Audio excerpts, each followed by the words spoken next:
O Senhor esteja convosco. Ele está no meio de nós. Proclamação do Evangelho de Jesus Cristo segundo Marcos. Glória a vós, Senhor.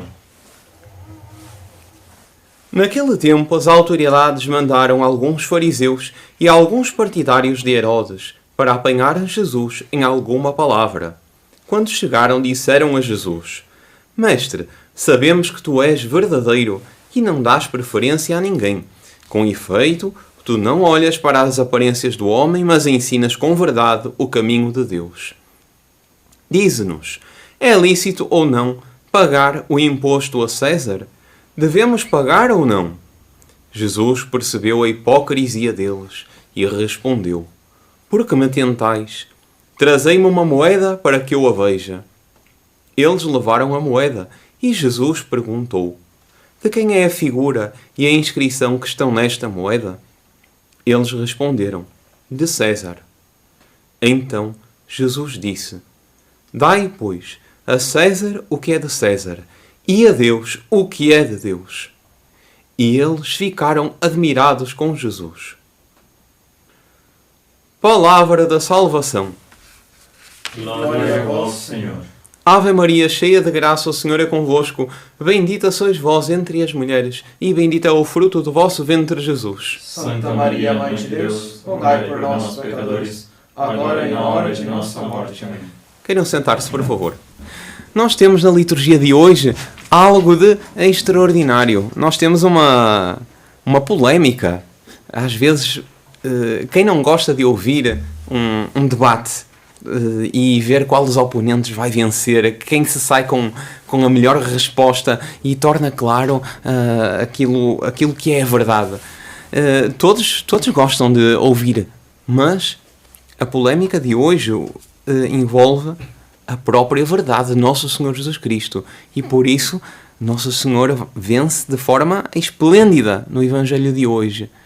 E ao responder aos fariseus que lhe põem um problema, deixa para nós uma lição de profundidade extraordinária.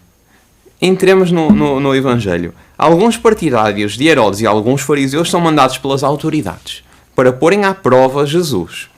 Qual era a intenção deles?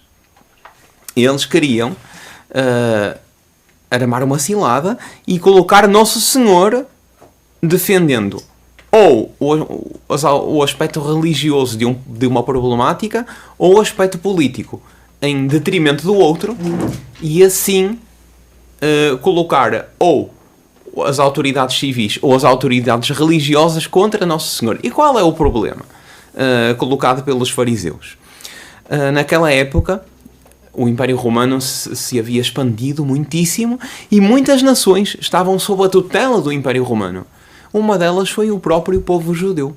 O povo judeu viu que o Império Romano, sendo poderoso e dando liberdade religiosa a cada povo, seria benéfico para eles, judeus, que poderiam continuar a praticar o culto judaico e ter uma estabilidade política, teriam uma defesa, uma proteção contra invasões por parte dos romanos, que eram uma potência. Então, eles se colocaram sob o poder romano. Porém, no ano 6 depois de Cristo, o Império Romano impôs um imposto. E esse imposto mexia no bolso daquele povo. Pelo aspecto de mexer no bolso deles, suscitava alguma reação, mas também pelo aspecto religioso, porque se punha a questão se era legítimo, se era lícito dar o imposto a César, portanto a uma autoridade estrangeira, sendo que o povo judeu era o povo eleito, em certo sentido um povo soberano. E ao colocarem Nosso Senhor nessa problemática, eles induzem Nosso Senhor com um elogio. E qual é o elogio? O elogio que eles fazem antes é: Senhor, sabemos que tu não dás preferência a ninguém e não olhas para as aparências do homem. Então isto é como que dizer assim: não vais dar preferência ao César, ao imperador. Não é porque ele é importante que tu lhes darás a razão do imposto. e assim conduziam Nosso Senhor a ter uma atitude que pudesse depois ser um crime de indução a não pagar o imposto. E Nosso Senhor percebe a hipocrisia deles e tem esta resposta extraordinária: trazei-me uma moeda. Era bonito naquela época responder a uma pergunta com um enigma. E não só com um enigma, mas com um exemplo que deitasse luz sobre aquela verdade que ia ser exposta. De quem é esta moeda?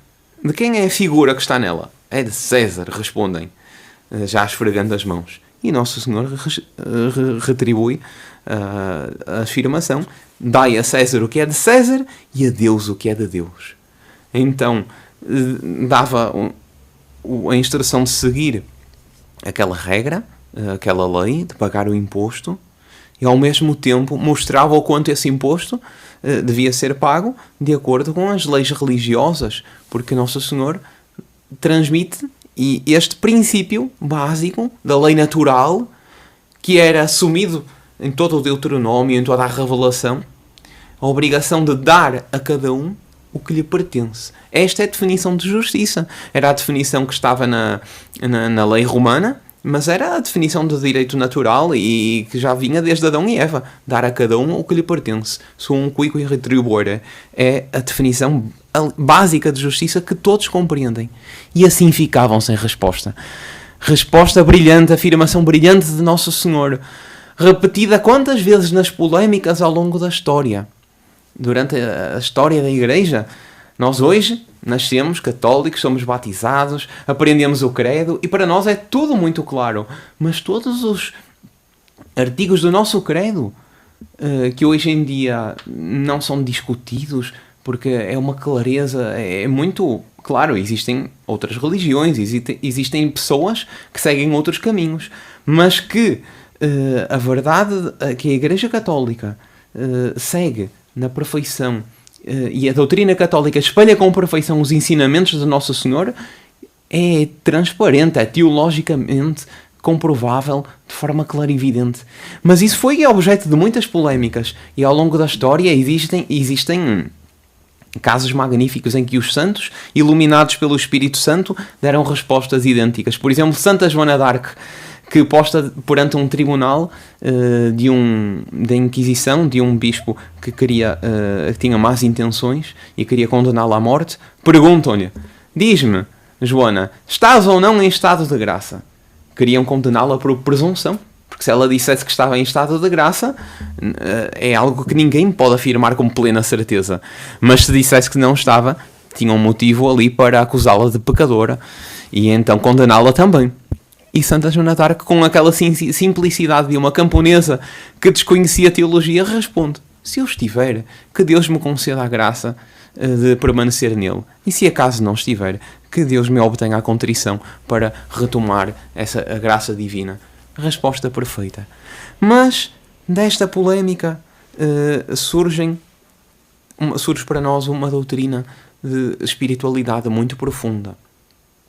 É que nós devemos dar a cada um o que lhe pertence. Então, não só a César, mas a Deus, como afirma Nosso Senhor. E nós, na nossa vida, cumprimos esta justiça? Como é que nós distribuímos, por exemplo, o tempo do nosso dia? Em que horário do dia nós fazemos as nossas orações? Damos o principal do nosso dia para Deus? Por exemplo, o Dr. Plínio Correia de Oliveira, que formou o fundador dos Arautos do Evangelho, que inspirou esta obra, ele, por exemplo, perante muitas ocupações que tinha, chegou a ser deputado para defender os direitos da Igreja na Assembleia Constituinte. Ele dedicava um tempo à oração de cerca de 2 horas por dia.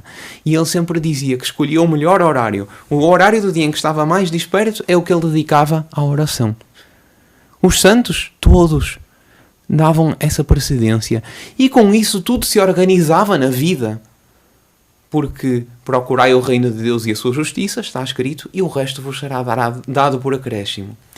Será que é este César, que é a nossa vida material, que é o nosso corpo, por exemplo, que é o nosso trabalho, que é o nosso lazer, nós não damos o que é de Deus, e por causa disso a nossa vida anda continuamente em desordem.